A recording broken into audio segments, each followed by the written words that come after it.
आज आप सभी के लिए एक रामचरितमानस का प्रसंग। जिन लोगों ने रामचरितमानस कभी पढ़ा होगा वो लोग इस प्रसंग को जानते हैं, जो नहीं पढ़े अभी तक उन लोगों के लिए ये वीडियो है। भगवान राम के जन्म के बारे में तो आप सभी जानते हैं, लेकिन उसके पीछे कौन कौन सी कहानियाँ प्रचलित हैं उसके बारे में बताने का प्रयास करता हूँ। ध्यान से सुनिएगा। यदि पसंद आती है तो लाइक करिएगा, सब्सक्राइब करिएगा।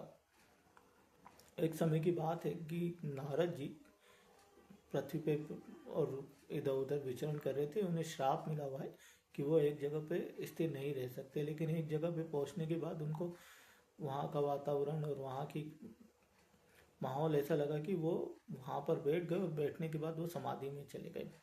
जैसे ही वो समाधि में गए तो उनकी समाधि काफ़ी लंबी हो गई थी। तो इंद्र को लगा कि कहीं ये मेरा राज सिंहासन तो नहीं चाहते, तो उन्होंने कामदेव को और अप्सराओं को पूछा कि जाओ और उनकी तपस्या को भंग कर दो। तो कामदेव और अप्सराएं गई, उन्होंने काफ़ी प्रयास किया, लेकिन नारद जी की तपस्या भंग नहीं होती है। और जब उनकी आंखें खुलती है तो कामदेव उनके सामने हाथ जोड़ के खड़े होते और माफ़ी मांगते कि मैंने ये प्रयास किया था, आप मुझे माफ़ कर दीजिए। नारद जी उन्हें सहर्ष माफ़ कर देते, लेकिन उनके मन में एक अहंकार का बीज उत्पन्न हो चुका होता है। वो काफ़ी खुश होते हैं कि मेरी भक्ति और मेरी तपस्या को कामदेव भी भंग नहीं कर पाए। वो खुशी खुशी ब्रह्मा जी के पास जाते हैं, ब्रह्मा जी को बताते हैं कि मेरे साथ आज ऐसा हुआ और मैंने ये ऐसा रिएक्शन दिया था। तो ब्रह्मा जी बोलते कि ठीक है, अच्छी बात है, आपकी तपस्या आगे बढ़ रही है, आप सिद्ध होते जा रहे हैं, लेकिन ये बात आप मुझे भगवान विष्णु को मत बताइएगा। फिर धीरे से वो आगे बढ़ते हैं, शंकर जी के पास जाते हैं, शंकर जी को बताते हैं। तो शंकर जी उनको अच्छा आशीर्वाद देते हैं, लेकिन वो कहते हैं कि मुझे तो बता दिया, लेकिन आपने ये बात विष्णु जी को आके मत कहना बस। तो वो बोलते कि ठीक है, ये बात मैं कभी विष्णु जी के सामने नहीं कहूँगा।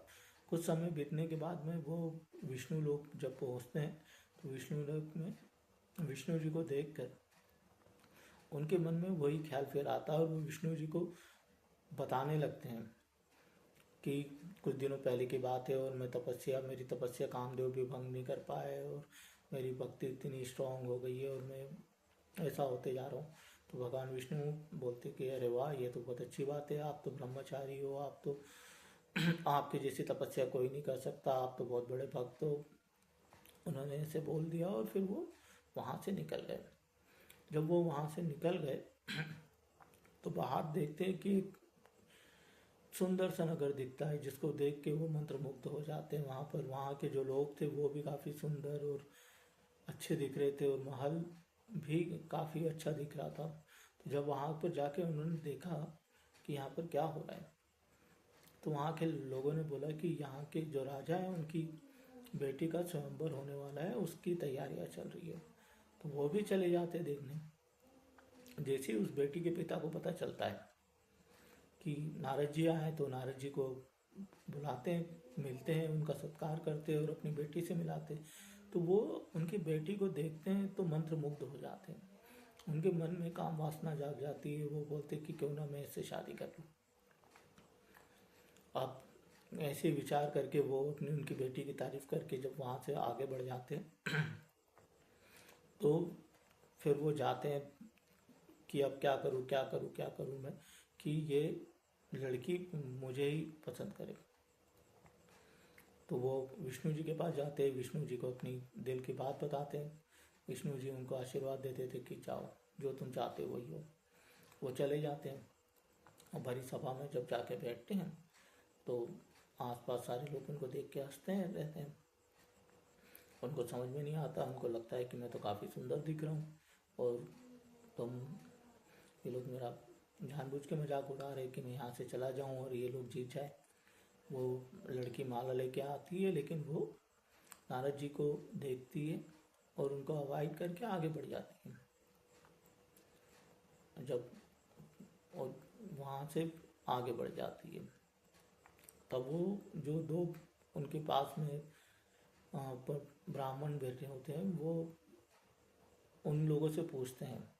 तो गुस्से में आके नारद जी उनको श्राप देते हैं। वो बोलते पूछते हैं कि तुम हंस क्यों रहे हो।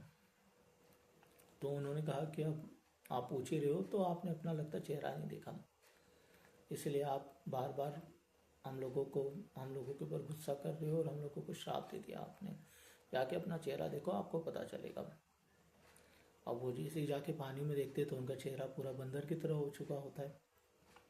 उनको गुस्सा आ जाता है कि एक तो विष्णु जी से मैंने मदद मांगी थी, विष्णु जी ने मेरा मजाक बनवा दिया। और जैसे ही वो आगे बढ़ते हैं तो वही भगवान विष्णु, वो लड़की और माता लक्ष्मी तीनों साथ में आते हुए दिखते हैं। तो उनका गुस्सा और बढ़ जाता है। वो भगवान के सामने जाते हैं और भगवान को बोलना शुरू कर देते हैं कि आप ऐसे हो वैसे हो, आपने शंकर जी के साथ भी गलत किया था, लक्ष्मी अपने पास रख लिया, सब अच्छी चीज़ें अपने पास रख ली और जहर आपने शंकर जी को दे दिया। आप सबके साथ ऐसे ही करते हो, मेरे साथ भी आपने यही किया, मैं भी आपको आज श्राप देता हूँ। गुस्से में आते और श्राप दे देते हैं उन्हें कि आपको भी एक दिन अपनी पत्नी के विरोह में परेशान होना होगा और एक बंदर आके आपकी मदद करेगा। तो भगवान बोलते तथास्तु, ऐसा ही हो। तो फिर जब थोड़ी देर बाद जब भगवान अपनी माया को हटाते हैं तो वहाँ जब कुछ सब कुछ नॉर्मल हो जाता है। तो नारद जी को बड़ा दुख होता है, गिल्ट होता है कि मैंने अपने भगवान को कैसे श्राप दे दिया, ये क्या हो गया था मेरे अंदर। तो वो काफ़ी माफ़ी मांगते हैं भगवान से कि नहीं मुझे मत, भगवान ये वापस ले लो, आप ऐसा कैसा श्राप दे दिया, मैं ये मुझसे गलती हो गई। तो भगवान बोलते हैं कि आपकी कोई गलती नहीं है, ये मेरी बनाई हुई मारा है और आने वाले समय में रावण नाम के एक राक्षस का मुझे वध करना होगा, उसके लिए मुझे आपकी ज़रूरत थी और आपके माध्यम से मैं ये कार्य करना चाहता था, इसलिए मैंने ये सारी माया रची। तो उम्मीद करता हूँ कहानी यहीं समाप्त होती है। उम्मीद करता हूँ आपको ये कहानी पसंद आएगी। यदि पसंद आती है तो प्लीज़ लाइक करिए, सब्सक्राइब करिए और दोस्तों के साथ शेयर करिए। आने वाले दिनों में इसी तरीके से रामचरितमानस के अलग अलग प्रसंग आप लोगों को मैं सुनाने का प्रयास करूँगा।